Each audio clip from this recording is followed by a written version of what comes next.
you very much.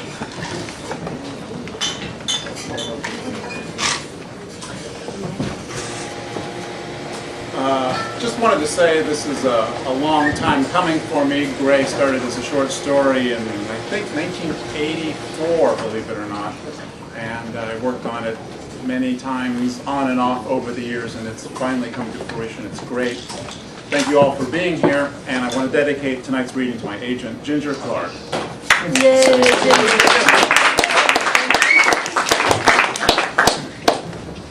If you happen to have a best-selling novel with you tonight, feel free to hand it over. She'll do a great job.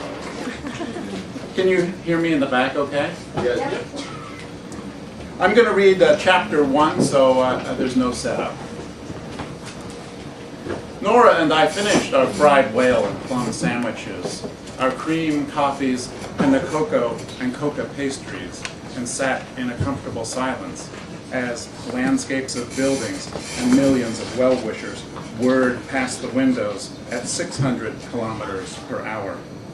Halfway on our train day, after the conductor blew the massive buzzing horn, and the waitresses in their black and yellow striped honeybee uniforms, complete with dangerously sharp-looking stingers, cleared the dishes, Nora closed her right eye and gazed at me with her left.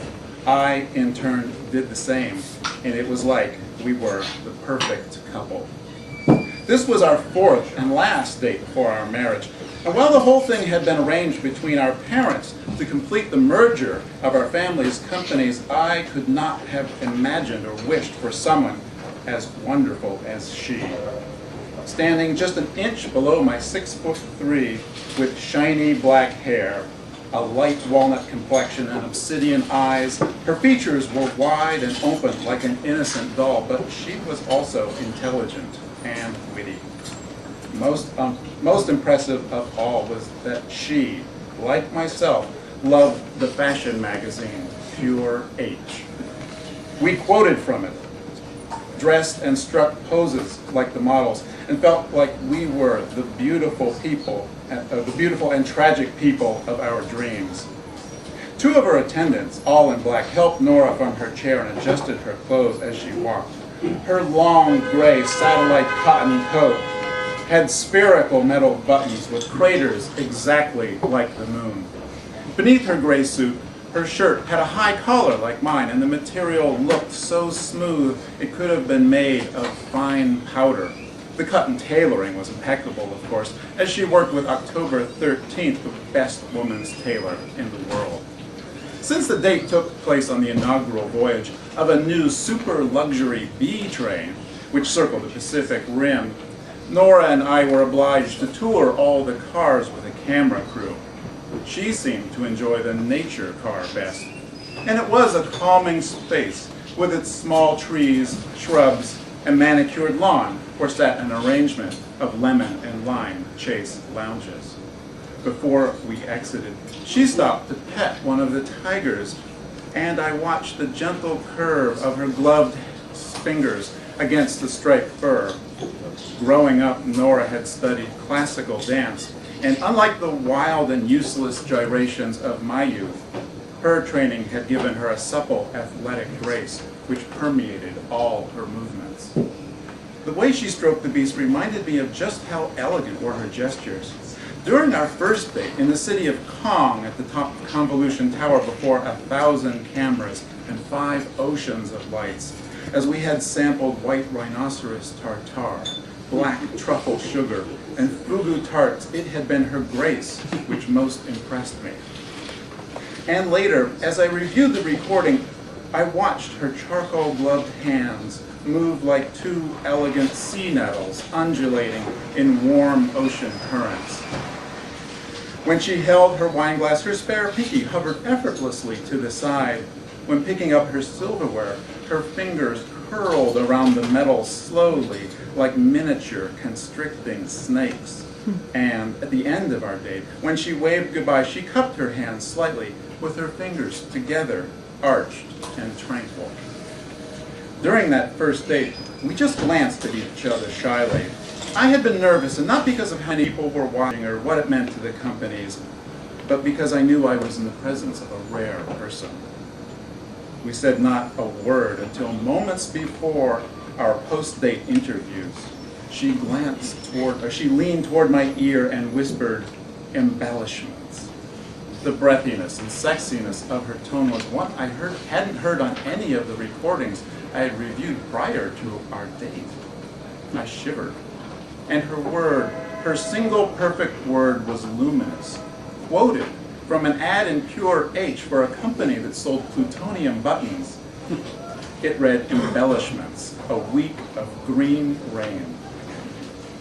The ad's photo is of a couple in identical charcoal frock coats, vests, and boots, lying side by side in an elaborate garden of trimmed bushes and flowering poisonous lantana. Their dry eyes stare blankly, their skin is ashen, and their lips blue. Between them, their hands are both upturned and yearning, but unconnected. Perhaps the rigor mortis caused their previously held hands to pull apart, but whatever it was, now the lovers are tragically separated by a fraction of an inch. My advisor had called the ad gloomy and morbid, but the way Nora said the word so sensually, emphasizing the bell syllable, made it seem evocative, even anticipatory. The B train began to decelerate, and unfortunately that meant our date was ending. As our attendants gathered our things and we pulled into the new station where B train employees stood at attention all along the track, their striped uniforms forming what looked like a black and yellow staff of noteless music, Nora and I readied ourselves to meet the press. We stepped before the doors as the train inched into place. Beyond the translucent cement walls of the station, I could see hordes of people filling the streets. All of our dates had been mobbed. In fact, our second, held in the desert metropolis of Seattle-Hama, forced the city to close down because so many tourists and fans had clogged the streets. "I wasn't sure about you," she whispered. Her hushed voice surprised me, and I was afraid she was saying something bad. "Sure about what?" "Even in your gray suits," she said, gazing at my chest, perhaps noting the fibers in my dark tie taken from the bras of 100 alcoholic teenage girls. I figured you were still garish and loud. "No," I said, wishing, as I often did, that my life had always been quiet and gray. That was years ago. She smiled knowingly, then her expression turned cold, but I had no idea how lonely you are. I felt exposed and broken. "I didn't know either," I said, "until I met you." Her gaze circled my face as if studying me, judging the sincerity of my words. "What I want," she began slowly, her lips beginning to tremble, "is to be alone with you." She glanced away, and I saw her cheeks flush. "You?" "Yes," I said. "That's exactly what I feel. From the first photo I saw of you, from the first report I read, I sensed that we were parts of each other. I was afraid to meet you at first." She hadn't admitted to anything like that before. "Why?" Swallowing, she said, "I was afraid of what you would mean, how you would change me and make me who I am." Her words were exactly my own feelings, and I craved to touch her, to finally make contact with the surface of her body. But just as I raised my right hand toward her face, the train doors slid open, and the cool air of the station poured over us. A part of me wanted to slam them shut, take the controls of the train, and head back to the wide circular track.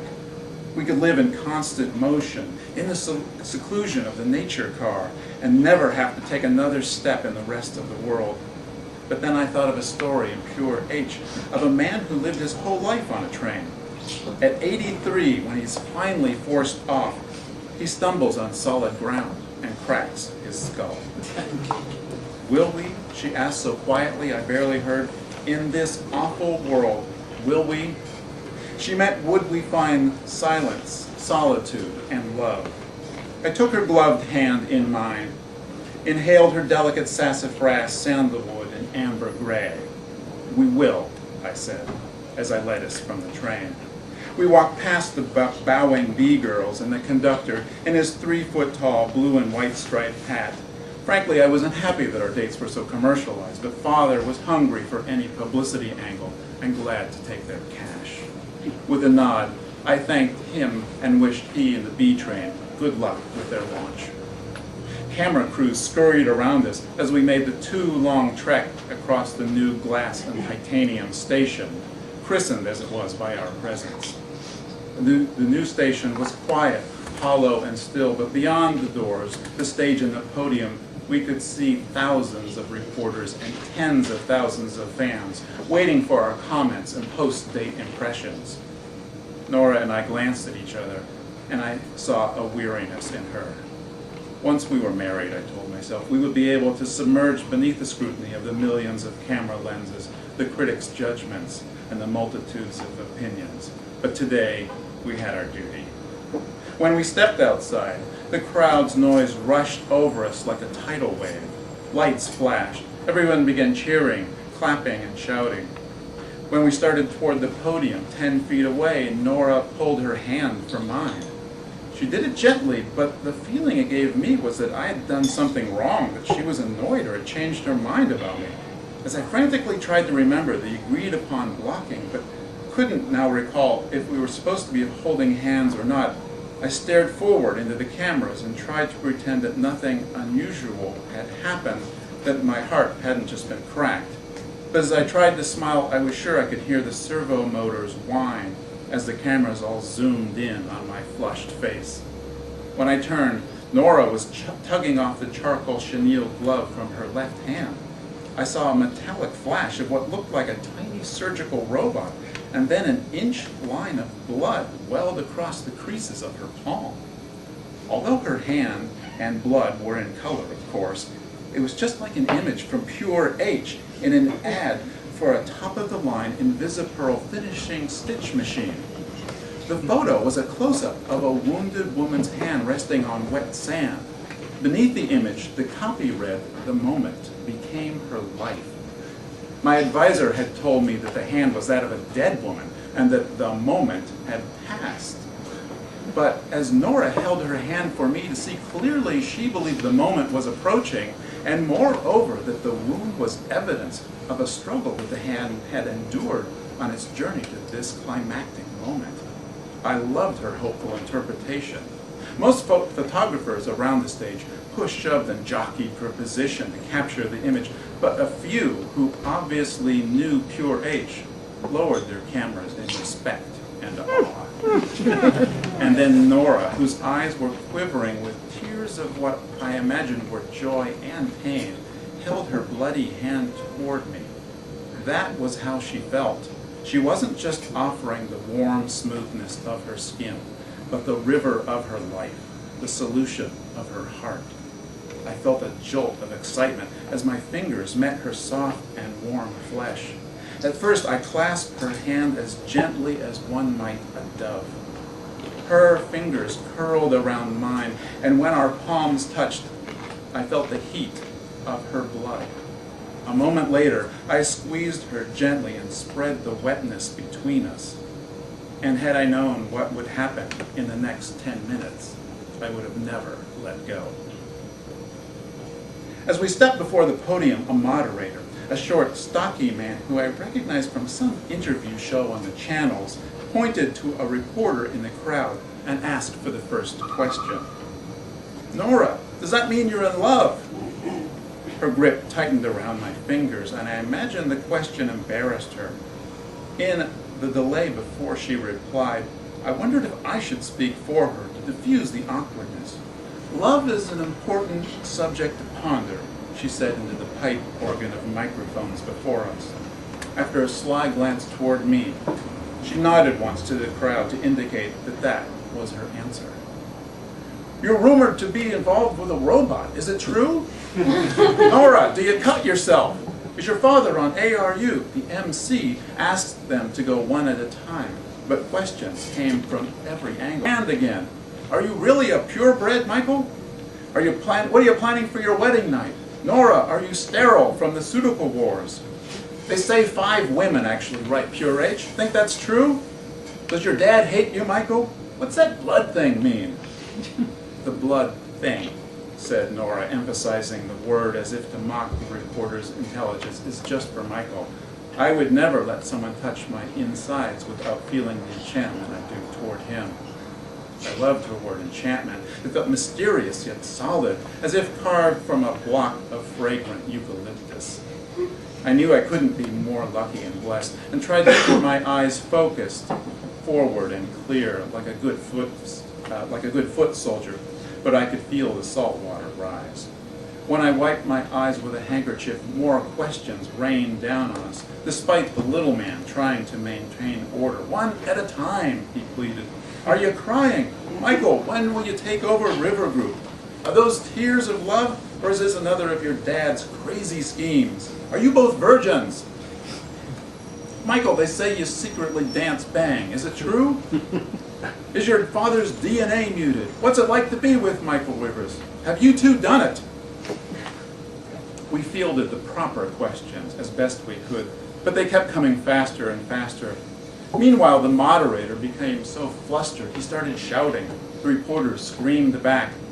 I decided to try and calm the crowd and release Nora's hand. At first our palms stuck, then the seal was broken. Stepping before the microphones, I raised my hands and said, "Thank you all." I tried to smile and say it nicely, but the mass of reporters began to push in on the barricades, and soon a dozen family police in their protective orange satin suits were pushing back. People started screaming. The next moment, a fire burst out, and someone was engulfed in flames. Nora's attendants quickly covered her with a protective net and carried her off to a green and gold blue limousine. I wanted to go after her, make sure she was okay, say goodbye and gaze into her left eye so that she would know that I felt precisely the same as her. But after I took one step, I felt a knife stab my hand. The force whipped my arm backward and almost knocked me over. As I turned to see if one of the family's security satins had accidentally hit me, I was surprised to see Jolene beside me, covered with a fine spray of blood. No, Jolene was my tutor, my advisor, and my best friend. She was a good 5 inches shorter, with loose, curly light brown hair, a slim mouth, and thin amethyst eyes. Jolene, I said, afraid the blood was hers. She had the strangest, saddest expression. What's the matter? I asked as the pain in my hand turned white hot. Besides Nora's blood that had dried in the wrinkles and creases of my palm, now a dot of my own blood welled up in the middle. For an instant, I thought it perfect and symmetrical. I glanced after Nora as if to show her, but when I turned my hand over, I saw that the back was bloody too. The wound went all the way through as if I'd been shot. I was about to ask Jolene what was going on when my left hand was violently snapped backward and another spray of blood atomized in the air. I cried out. Bones had been shattered and tendons severed. Jolene's face was now covered with a heavy splatter, and she was grimacing and blinking fast as if it had gotten in her eyes. I'm shot, I said, pulling my hands toward my chest to try and comfort and protect them. How could this be happening? I was the first son of River Group, the security company. You'll be all right, she said. Before I could move, I felt a horrific stab in my right foot and screamed. Then I felt the same blast in my left. The tops of my shoes were cracked, like tiny bombs had gone off. My knees buckled as my body felt clumsy and heavy. I shuffled forward, trying to stay upright, but I couldn't keep my balance. I began to fall, and on the way down, felt someone try and grasp my waist. If there was an impact, I didn't feel it, but then my face was flat on the ground. The pain in my hands and feet burned like the white flame of a welding gun.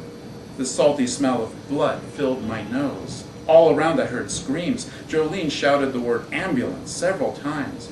A siren began to whine, and at first it rose and fell like a perfectly formed and pure white sine wave. A moment later, though, the tone turned harsh, and the smooth wave I had been imagining turned rough and jagged. The siren began to fade, and the wave shrunk to a single point of green light. It held for a moment and disappeared.